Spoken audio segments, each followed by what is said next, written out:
Indépendance totale. 7h, 10h sur Radio Courtoisie, ligne droite, Corentin Périni. Et tout de suite, c'est l'heure de la zone libre. On retrouve Arnaud à la technique, Marie Falicon qui nous a fait les flashs ce matin, Louis Rigaudière également nous a rejoint, Maude bien évidemment, Corentin et Juliette Briens. Bonjour Juliette. Bonjour Liselotte et bonjour à toute l'équipe. Directrice de la communication à l'Incorrect et aujourd'hui, il paraît qu'il y a du rififi chez LFI. Ah bah ça c'est le moins qu'on puisse dire, hein. Franchement, l'ambiance est glaciale. Alors, j'avais fait il y a quelques semaines, vous vous rappelez, une chronique où vous présentez Sophia Chikirou, un vrai personnage de série, à la fois maîtresse et ministre de l'ombre de Jean-Luc Mélenchon, tyrannique, cruelle, calculatrice, bref, tout ce qu'on aime chez un bon méchant de série. Et c'est celle en fait qu'on ne voit pas, mais qui agit en profondeur. Elle est redoutée de tout le parti. Beaucoup voudraient la voir tomber, mais rien n'y fait. Toutes les attaques tombent à l'eau, notamment ce fameux complément d'enquête entièrement dédié à son sujet et que beaucoup de collaborateurs de LFI attendaient avec impatience, tellement elle est crainte et détestée, mais aussi de nombreux articles, de nombreuses enquêtes sur elle. Rien ne parvient à détrôner la Queen, qui n'a d'ailleurs même pas eu besoin de s'expliquer à qui que ce soit, ni publiquement, ni en interne, sur ses comportements, ses supposées magouilles financières pendant la campagne, ses méthodes brutales, etc. Omerta totale. Jean-Luc Mélenchon n'a même pas eu un mot pour commenter le sujet. Les 2 ou 3 députés dont la langue s'était un peu déliée ont tous témoigné en anonyme. Bref, vous l'aurez compris, cette méchante-là, elle est bien installée dans l'intrigue. Elle a déployé ses tentacules d'acier et elle tient bien en place son royaume, accompagnée de ses plus fidèles labradors, avec en premier cercle Jean-Luc Mélenchon, bien sûr, qui lui cède tous ses désirs, Adrien Quatennens, qu'elle a défendu mordicus quand on a appris qu'il avait confondu la tête de sa femme avec un tambourin, Éric Coquerel et Manuel Bompard. Et elle a aussi un deuxième cercle, son armée de suiveurs. Alors, vu qu'on est dans le camp des méchants, il y a forcément que les pires, hein. Louis Boyard, David Guiraud, Daniel Obono, Antoine Léaumont, Thomas Porte, bref, tout ce qui se fait de plus vil, de plus sournois, avec à la tête de cette armée Mathilde Panot, qui, même si elle aussi subit parfois les cruautés de la reine Chikirou, comme je vous l'avais aussi raconté dans ma précédente chronique, eh bien, elle tient le cap en tant que présidente du groupe LFI à l'Assemblée. Bon, on a bien compris qu'il y avait des méchants dans votre histoire, mais du coup, j'ose espérer qu'il y a aussi des gentils. Alors bien sûr, mais enfin bon, c'est une histoire un peu spéciale, hein. Je rappelle quand même que c'est une histoire interne à la France insoumise. Donc en termes de personnages gentils, j'ai un peu pris ce qu'on me donnait, hein. Disons en bon français que les méchants et les gentils sont surtout les pires et les moins pires. Voilà, alors... Les gentils ont un nom de presse désormais, on les appelle les députés frondeurs. Les plus connus sont Raquel Garrido, son mari Alexis Corbière, Clémentine Autain et François Ruffin. Alors les 4 députés frondeurs de LFI, eux, ont décidé d'être insoumis jusqu'au bout en rejetant la tyrannie mélenchonienne et l'oppression de sa ministre de l'Ombre, Sophia Chikirou. Ils expriment régulièrement des points de désaccord avec la ligne du parti. Par exemple, lors de la gestion de l'affaire Quatennens, Clémentine Autain avait fait savoir que les sanctions étaient, selon elle, beaucoup trop légères.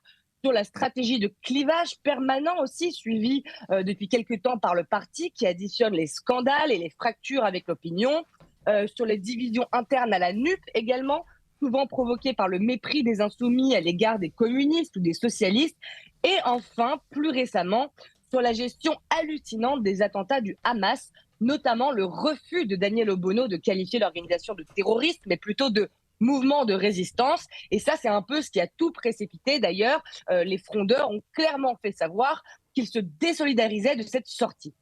Et Raquel Garrido, elle était carrément passée à l'offensive le 16 octobre dans l'Obs, où elle avait assumé être une insoumise qui critique Mélenchon, qui d'après elle n'avait fait que nuire au parti il y a depuis 10 mois. Et depuis, l'ambiance déjà assez pourrie, hein, il faut le dire, est carrément passée. On est carrément passé en état de guerre froide. La députée communiste Elsa Faucillon, elle a raconté qu'en commission des lois, quand Raquel Garrido arrivait, ses collègues insoumis ne lui disaient même plus bonjour et qu'ils ne lui donnaient aucune intervention à faire. À l'Assemblée nationale, le ton a même escaladé selon les informations du Monde. Une altercation verbale aurait eu lieu lors d'une réunion à l'Assemblée nationale entre les députés LFI. Cassez-vous, avait hurlé la députée de l'Hérault Nathalie Oziol à l'encontre d'Alexis Corbière, Clémentine Autain et Raquel Garrido. Sympa l'ambiance, non? Très. Alors, en réponse de quoi, Clémentine Autain avait précisé que les frondeurs n'avaient justement aucune intention de se casser, mais bien de convaincre au sein du groupe. De guerre froide, on est donc passé à guerre ouverte. D'accord, mais du coup, qui a avancé ses pions en premier, Juliette? Eh ben, ce sont les méchants, évidemment. Et c'est Raquel Garrido qui a payé cher son affront. Sur décision du premier cercle de la reine, elle a été convoquée à une sorte de sombre petit conseil de discipline lundi soir à 19h30 au Palais Bourbon. Alors, je vous mets dans l'ambiance. Elle est arrivée après qu'on lui ait refusé d'être accompagnée dans un bureau où 20 députés LFI, les fameux députés du bureau, l'attendaient tous assis à une table, une grande table formée en U, face à laquelle, en plein milieu, ils avaient installé une chaise seule pour Madame Garrido, la chaise de l'accusé. Alors, s'ils avaient voulu faire les choses bien, ils auraient carrément tamisé la lumière et ajouté un gros spot sur sa place. Mais ils n'ont pas eu le temps, car Raquel, outrée par cette théâtralisation en scène de procès, a refusé de prendre place et a demandé à ce qu'on bouge sa chaise à un endroit plus neutre de la salle. Commence alors le procès à charge de cette pauvre Madame Garrido, accusée alors de plein de choses, de diffusion de fausses informations dans la presse à propos du groupe, de mise en cause et dénigrement ad hominem de plusieurs membres du groupe LFI, et de prise à partie de salariés du groupe parlementaire. Bref, comprenez plutôt, accusé de ne pas se mettre au pas, de ne pas courber le dos, accusé d'avoir osé réclamer plus de démocratie, de contester le règne du roi et de la reine. Alors, privée d'avocats et de juges impartiaux, Raquel n'a rien pu faire. Après délibération, le grand jury du bureau décide aux alentours de minuit de punir la traîtresse qui écopera de 4 mois de mise au banc. Alors, pendant 4 mois, Raquel Garrido, ça veut dire qu'elle ne pourra plus être oratrice au nom du groupe dans les travaux parlementaires. Pour faire simple, on la bâillonne, on la fait taire et on lui fait comprendre où sont les gros bras chez LFI. Alors, un peu étonnant tout de même cette façon de faire, cette tyrannie pour un parti qui se réclame de la révolution et qui voudrait instaurer la 6e République pour assurer toujours plus de démocratie. Bon. Et Raquel Garrido, donc de réagir à 1h du matin sur Twitter. 4 mois, ça vous rappelle quelque chose? C'est comme Adrien Quatennens. Et oui, la députée écope de la même peine que son collègue tarteur de femmes pour un parti à la pointe du féminisme. Il est vrai que c'est un symbole assez fort. Elle poursuit sa réaction, Madame Garrido, et elle dit « Même Adrien Quatennens, auteur de violences conjugales, a eu le droit à de longues délibérations au sein du groupe. Le bureau s'est autoproclamé instance de discipline pour tenter, quelle immaturité, de régler des désaccords politiques par des mesures de coercition. Je suis humiliée, je suis en colère. J'ai honte de voir cette évolution du projet politique auquel j'ai consacré 30 ans de ma vie. » Alors, il est vrai qu'on apprend aussi que cette décision, qui a fait beaucoup réagir au sein du groupe, on peut l'imaginer, elle a fait l'objet de toutes les discussions à la réunion de groupe le lendemain. Un député LFI a même confié aux Parisiens, je cite, on n'a parlé que de ça, il y a eu au moins une 30aine d'interventions et c'est ça qui est important, les prises de parole sont allées bien au-delà des frondeurs habituels. 2 heures de débat exclusivement consacrées à cette question, donc, au cours desquelles certains députés, et pas seulement donc les dissidents habituels, ont demandé à ce que le groupe puisse voter sur le cas Garrido. Et oui, le vote, la démocratie, tout ça. Eh bien, la demande de vote leur a été refusée. Raquel Garrido reste punie par décision arbitraire, mais a-t-elle dit son dernier mot? Car si le premier pion avancé par le camp des méchants a été celui de la force, celui des frondeurs pourrait bien être celui de la ruse. Et oui, c'est ainsi, quand on n'a pas les nombres et les moyens de ses ennemis, on doit user de son cerveau sur la longueur.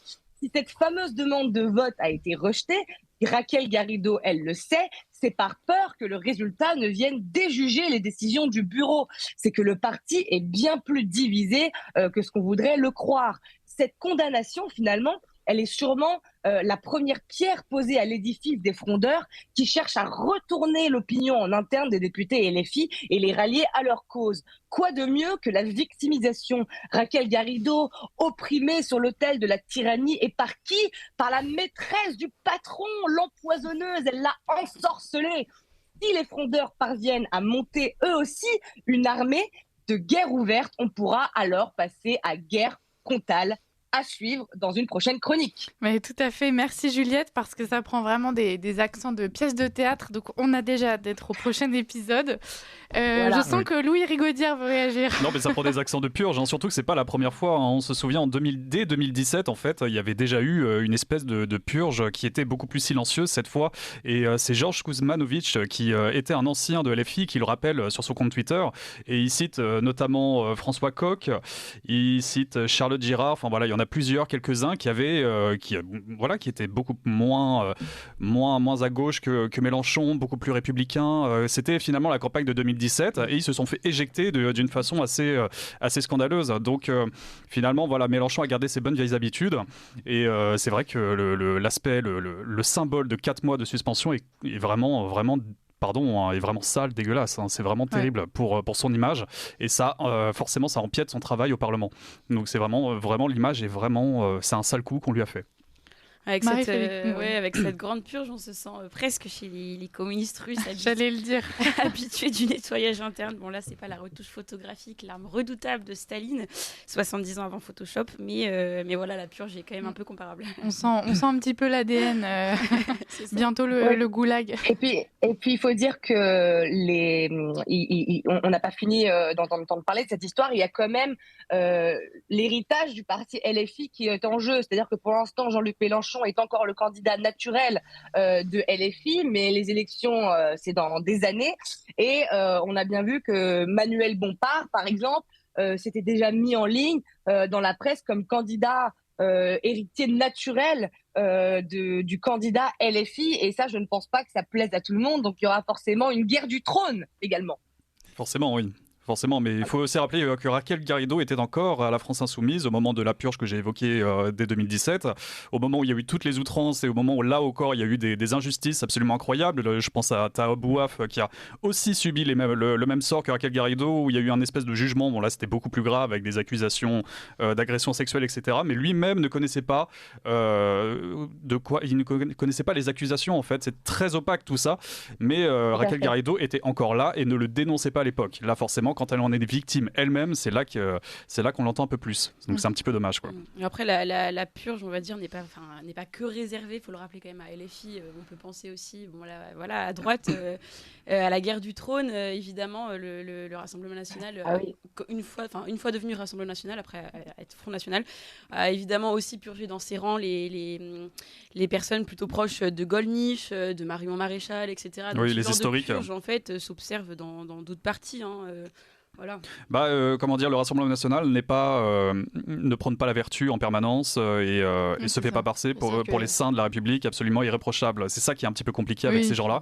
C'est que ces gens sont ont d'apparence très propre. Des modèles de bienveillance. Exactement. Ce que nous disait Juliette tout à l'heure, ce qui nous donne de grandes leçons de démocratie en permanence. Oui. En fait, on s'aperçoit qu'ils sont juste la contre-incarnation de tout ça, quoi. Et ils continuent encore, malgré toutes ces affaires, l'affaire Chikuru, l'affaire maintenant Garrido, etc. Ils continuent maintenant à pointer du doigt ceux qui ne prônent pas le bon comportement, les bonnes valeurs, etc. Et c'est vraiment insupportable. C'est pour ça qu'il faut, nous on a tendance, le camp patriote a tendance à prendre certaines mesures et rester un petit peu exemplaire là-dessus, mais il faut aussi s'attaquer à eux de la même manière. Sinon, il n'y a pas de conflit, c'est eux qui l'emportent.